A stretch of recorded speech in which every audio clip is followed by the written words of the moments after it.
नमस्कार दोस्तों, आज मैं आपको बताऊंगी कि हम जन्म कुंडली के किसी भी भाव को कैसे बलवान कर सकते हैं और बहुत ही सटीक रूप से कि हमें उसमें कोई भी ऐसा नहीं है कि होगा कि नहीं होगा, वो डेफिनेटली वो काम होता है और ये हमारे जो तत्व होते हैं ये उसके अनुसार होता है। तो चलिए मैं बताती हूँ आपको। हमारी 12 राशियां हैं। 12 राशियों को 4 तत्वों में विभाजित किया गया है। तत्व हमारे सभी आसपास हमारे सभी तत्व हैं। हमारे शरीर में भी हमारा शरीर भी पंच तत्व से बना है। तो तत्व का बहुत महत्वपूर्ण स्थान होता है हर कहीं जहाँ भी आप, अगर आप घर में रह रहे हैं तो घर में भी वास्तु के अकॉर्डिंग अगर आप देखेंगे तो वास्तु भी तत्वों के हिसाब से ही किया जाता है कि जो दिशा का जो तत्व है उसको वहीं पे ही होना चाहिए। तो इस प्रकार से कुंडली में भी हमारे तत्व होते हैं। जो 12 राशियां हैं अलग अलग तत्व की होती हैं, उनको 4 तत्वों में विभाजित किया गया है। तो मैं पहले राशियां बता देती हूँ। अग्नि तत्व है ना, सबसे पहले लेंगे अग्नि तत्व राशि। फिर यहाँ पे आएगा पृथ्वी तत्व राशि।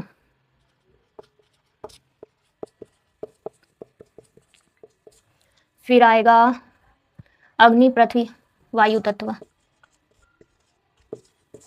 फिर आएगा अग्नि पृथ्वी वायु जल तत्व। ठीक है, तो हमारी अग्नि तत्व की कौन कौन सी राशियां हैं ये देखिए। अग्नि तत्व की है मेष। फिर पृथ्वी तत्व की है वृषभ। ये वायु तत्व की है मिथुन। फिर ये कर्क है ना।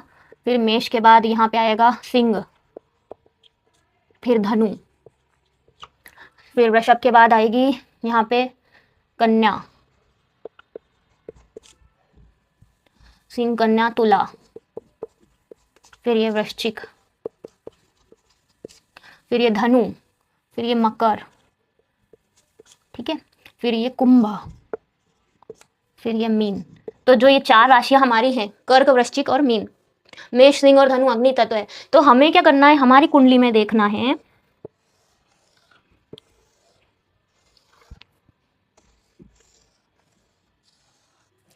जैसे हम मेष लग्न की कुंडली लेते हैं 1 2 3 4 5 6 7 8 9 10 11 और ये 12। तो अब हमें देखना है कि हमारा मेष लग्न कौन सा है। लग्न में मेष राशि है तो ये अग्नि तत्व का हमारा लग्न है। तो अब हमें इसमें से कौन सा भाव है जिसको हमें पावर देनी है। तो हमें क्या करना है, अग्नि तत्व का सबसे पहले तो मेष का लग्न है ना, फिर ये 5वां हाउस है ना, फिर ये 9वां हाउस, ये 3 जो है ये हमारे अग्नि तत्व के हैं। कौन से, ये अग्नि तत्व की राशियां हैं। फिर ये 3 हमारी अग्नि तत्व की राशि हो गई। ठीक है, इसको अब मैं अलग कलर से लिखूंगी है ना। और ये हमारी जल तत्व की हो गई 12 8 4 है ना। ये 3 हमारी जल तत्व की हो गई और ये हो गई हमारी पृथ्वी तत्व की 2 6 है ना। पृथ्वी तत्व में 2 6 10।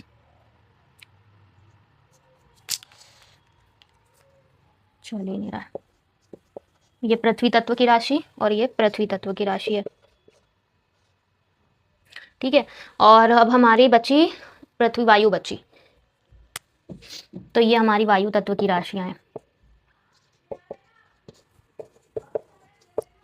अब आपको ये देखना है कि आपको कौन सा भाव सबसे ज्यादा पावरफुल करना है। मान लीजिए आपको आपका कर्म का भाव पावरफुल करना है। ठीक है, तो आपको क्या करना है, 10वीं राशि जो है ये हमारी है मकर राशि, ये पृथ्वी तत्व की है। तो जो पृथ्वी तत्व है वो जमीन में मिट्टी जो होती है वो पृथ्वी तत्व में आती है। तो आपको क्या करना है, इस राशि का आपको पौधा लगाना है। और जितना मतलब आप मंदिर में लगाएं, चाहे आप जितना भी ज़्यादा आप मिट्टी से जुड़े रहेंगे ना, तो आपका ये पृथ्वी तत्व, ये वाला हाउस मजबूत होगा। तो आपको इस प्रकार से, मैं इसमें पौधे की लिस्ट भी आपको बता दूंगी कि कौन से राशि का कौन सा पौधा होता है, तो वो आप ज़रूर से लगाएं। अब देखिए, जैसे आपको पृथ्वी तत्व में ही एक कन्या राशि है। ठीक है, तो कन्या राशि का जो पौधा होता है, अगर आप उसका पौधा जो है ना मंदिर में या कहीं भी लगाएं जहाँ भी सेवा हो सके उसकी, आप गार्डन में कहीं भी लगा सकते हैं। तो अगर आप लगाते हैं तो आपका ये 6ठा हाउस बलवान हो जाएगा।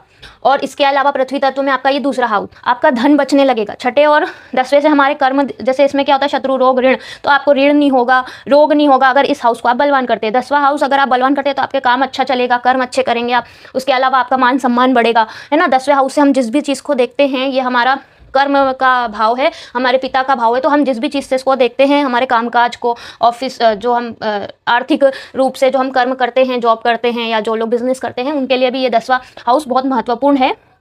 तो हम जब इसके लिए उपाय करते हैं तो यहाँ पे आप ये देखिए कि कौन से तत्व की राशि है, वो जिस तत्व की हो तो मैं उसका उपाय आपको बताती हूँ। और ये जैसे यहाँ पर देखिए, ये दूसरा हाउस भी पृथ्वी तत्व है। इस लग्न में, कौन से मेष लग्न में, जिस भी लग्न, जो भी लग्न है आपका, उसमें भाव चेंज हो जाएंगे और तत्व अलग अलग भाव में आ जाएंगे। तो आपको जो भी, आपको मान लीजिए लग्न को अच्छा करना है, तो अगर आप अग्नि तत्व के हैं तो आप 1 नंबर, जैसे अग्नि यहाँ पे आ रही है, तो आपको क्या करना है, अग्नि से क्या हम देखते हैं, अग्नि को दान करना मतलब हवन करना, दीप दान करना। आप हवन तो रोज़ नहीं कर सकते हैं, पर हाँ अगर आप कंडा वगैरह घर पे चलाएं तो वो आप रोज़ धूप ध्यान कर सकते हैं, ठीक है। तो अगर आप वो करेंगे तो आपकी अग्नि तत्व की राशियाँ, जो अग्नि तत्व जिस भी भाव में आपके है, वो सब मजबूत होगा।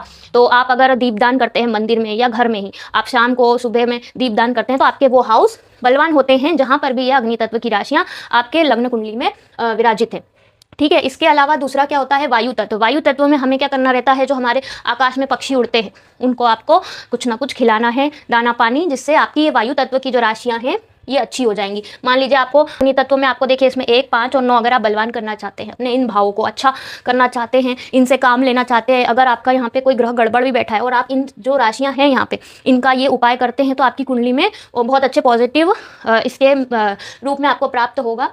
तो हमें क्या करना है, अग्नि में दीपदान करना है, ठीक है।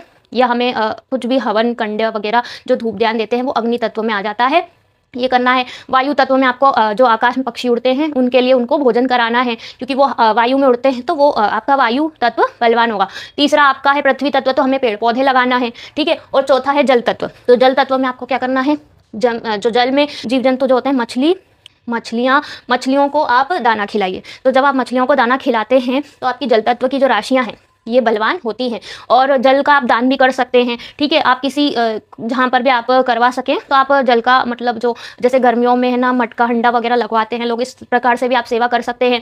जल की सेवा करनी है, पक्षियों के लिए भी आप जल रख सकते हैं गर्मियों में, ठीक है। और पौधों में भी आप जल दे सकते हैं। आप जल का जितना काम करेंगे उतनी आपकी जल तत्व की राशियाँ मजबूत होंगी। आप पृथ्वी मिट्टी का जितना काम करेंगे, आपका मिट्टी का काम मतलब यही पेड़ पौधे लगाना, ठीक है, इसका जितना काम करेंगे आपकी पृथ्वी तत्व की राशियाँ मजबूत होंगी। और तीसरा, अगर आप वायु तत्व के लिए पक्षियों को दाना खिलाएंगे तो आपकी वायु तत्व की, वायु में देखिए हवन भी आता है, हवन वायु में भी आता है, अग्नि में भी आता है, तो आप वो भी कर सकते हैं। क्योंकि अगर हम हवन करते हैं तो हमारी जो वायु है वो शुद्ध होती है। तो आप डेली तो हवन नहीं कर सकते, लेकिन आप घर में धूप ध्यान जरूर कर सकते हैं। वो नकली अगरबत्ती खरीद के नहीं लगाना है, गाय का जो उपला आता है, कंडा आता है, उसको जलाइए और उस पर कपूर और जो 4-5 चीज़ें होती हैं ना, गुगल, कपूर और नागर मोथा, ठीक है, और जटामासी, ये 4-5 चीज़ें होती हैं, इनको आप उस पर धूनी दीजिए। इसकी सुगंध जो होती है वो घर के वातावरण को पवित्र करती है और नेगेटिविटी को भी बाहर करती है। ये बहुत अच्छा मन के लिए, शांति के लिए बहुत अच्छा उपाय है। इसको डेली रूप में आपको शाम के समय या मॉर्निंग में आप कभी भी इसको 1 ना 1 बार करें। इससे आपके घर का जो बैक्टीरिया है वो भी चले जाएंगे, वायु शुद्ध होगी और आपका मन भी शुद्ध होगा, पवित्र होगा, और जो नेगेटिव चीज़ें हैं आपके घर से वो भी चली जाएंगी। इसमें आप पीली सरसों भी ऐड कर सकते हैं हवन, ये कंडे के ऊपर आपको धूप ध्यान करते समय इसमें थोड़ा सा आप घी डाल दीजिए। तो इससे क्या होगा, वायु भी शुद्ध होगी और आपकी नेगेटिविटी भी घर से चली जाएगी। तो ये करेंगे तो आपकी अग्नि तत्व की जो राशियां हैं वो मजबूत होंगी। और जल तत्व के लिए मछलियों को दाना दें, और जो मतलब जल में जितने भी जीव जंतु रहते हैं उनको, या पेड़ पौधों में जल दें, ठीक है। और दूसरा ये है कि अग्नि तत्व का मैंने बता दिया। पृथ्वी तत्व के लिए पेड़ पौधे लगाएं, मिट्टी का काम करें।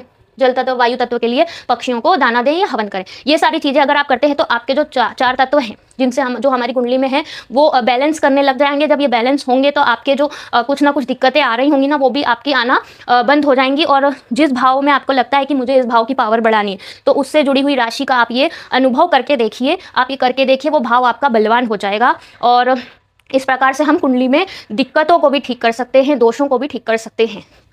तो अगर आपको वीडियो पसंद आए तो लाइक और सब्सक्राइब ज़रूर करिएगा।